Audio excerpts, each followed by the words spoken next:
Assalamualaikum warahmatullahi wabarakatuh. Saya Pipit Sapitra Nur akan mempresentasikan materi yang berjudul Tangible Asset dalam Bisnis Startup. Aset tangible adalah salah satu komponen dari dimensi kepuasan pelanggan.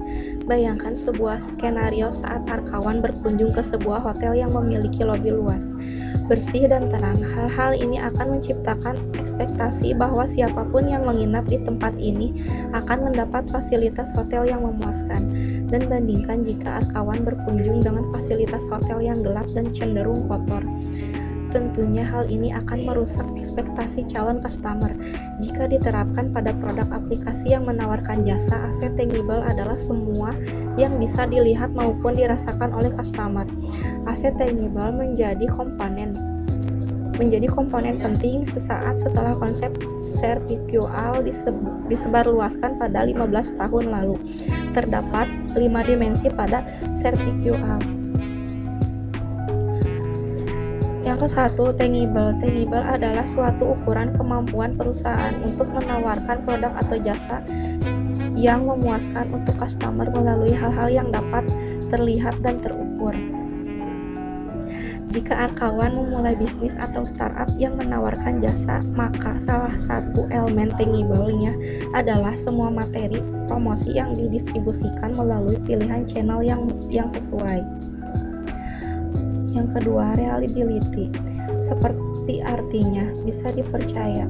Sebuah perusahaan juga harus memenuhi elemen ini untuk bisa mendapat customer baru atau merawat customer menjadi seseorang yang loyal. Berbeda dengan dimensi tangible. Dimensi yang saat ini justru tidak terlihat namun manfaatnya bisa dirasakan dan diukur. 3. Responsiveness. Dimensi untuk mengukur kepuasan pelanggan dengan elemen utama. Seberapa cepat sebuah perusahaan memberikan informasi dan menangani masalah. Untuk perusahaan perintis, dimensi ini sangat penting untuk menjaga nama baik perusahaan dan membangun interaksi yang baik dengan customer. Yang keempat, asuransi. Dimensi ini membicarakan tentang sebuah jaminan bahwa customer akan mendapat apa yang sudah dibelinya. Jika arkawan memulai usaha menjual makanan kering, pastikan tidak ada salah pengiriman produk yang mungkin akan melanggar elemen asuransi ini. Yang kelima, empati. Jika tangible adalah segala elemen pengukuran kepuasan yang biasa terlihat dan terasa oleh indera manusia. Pada dimensi empati justru kebalikannya. Semua ukuran untuk menemukan nilai kepuasan yang dirasakan customer, biasanya posisi ini dinilai dengan customer service pada perusahaan perintis. Setelah kita memahami apa itu tangible, dan dimensi lainnya untuk mengukur kepuasan pelanggan, arkawan sudah biasa mulai memeriksa apakah strategi yang kalian susun sudah memenuhi dimensi. Tidak hanya penting untuk kebutuhan internal perusahaan, namun juga bisa menjadi sebuah data pendukung saat arkawan melakukan pitching ke potensial investor. Menurut Sugiyama 2013, tangible asset sumber daya berwujud adalah kekayaan yang dapat dimanifestasikan secara fisik dengan menggunakan panca indera. Contoh dari aset berwujud yaitu rumah, gedung, properti, dan lain sebagainya. Gedung atau tanah yang dipakai untuk operasional perusahaan, mesin untuk memproduksikan hasil usaha, alat distribusi seperti mobil, truk, atau sepeda motor, furnitur untuk mendukung kegiatan usaha serta produksi. Tangible benefit, manfaat atau keuntungan yang dapat dilihat nilainya. Tangible benefit, manfaat atau keuntungan yang tidak dapat dilihat nilainya dengan uang tetapi dapat dirasakan manfaatnya oleh organisasi.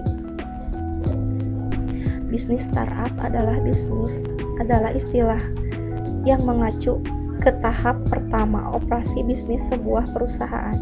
Bisnis ini biasanya didirikan oleh satu atau lebih pengusaha. Para pendiri startup memiliki keinginan kuat untuk mengembangkan produk atau layanan dan memenuhi permintaan pasar. Jadi, bisnis startup dapat dikatakan sebagai bisnis rintisan. Lantas apa saja yang membedakan startup dengan usaha kecil menengah? Bisnis startup adalah bisnis rintisan yang diharapkan dapat tumbuh dan menguasai ceruk pasar secara cepat dan selanjutnya menjadi perusahaan yang besar. Apa bedanya startup dengan bisnis? Perusahaan startup adalah perusahaan yang memprioritaskan pertumbuhan. Perusahaan ini menggelontorkan banyak uang pada fase awal di mana mempunyai resiko yang tinggi. Sedangkan bisnis biasa memiliki tujuan untuk secara cepat dapat memberikan profit kepada pemilik bisnis. Apa itu startup dan fungsinya?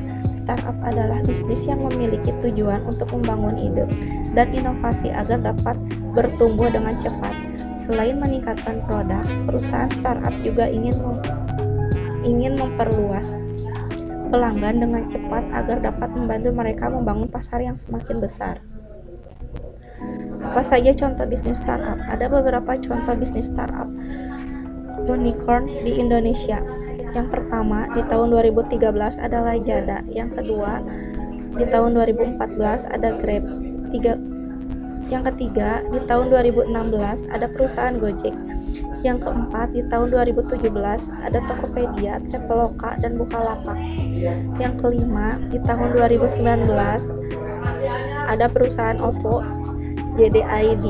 Yang keenam, di tahun 2020 ada perusahaan GoPay. Setiap bisnis startup memiliki bidang yang ditekuni atau dijalankannya dengan berbagai variasi, baik mulai dari keuangan, pemasaran, retail, pelayanan, hingga video game. Pengertian startup, karena startup lebih merujuk pada bidang teknologi serta informasi yang berkembang di internet.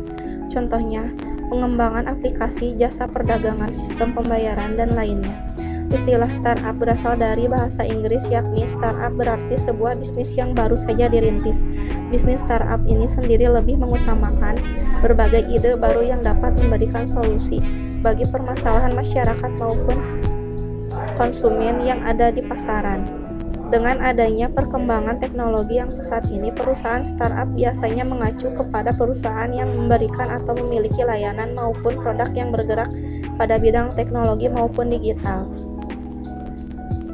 Tujuan utama dari startup adalah untuk menumbuhkan perusahaan secara pesat dan konsisten dalam jangka waktu singkat.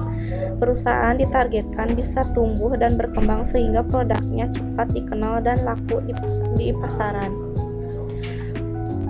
Kesimpulan, tangible asset atau aset berwujud berpengaruh signifikan terhadap keunggulan bersaing. Oleh karena itu, semakin berkualitas aset berwujud yang dimiliki, maka keunggulan bersaingnya juga akan semakin meningkat. Aset tidak berwujud berpengaruh signifikan terhadap keunggulan bersaing sebagai faktor produksi yang unik, bernilai, memainkan peran penting dalam memenangkan persaingan.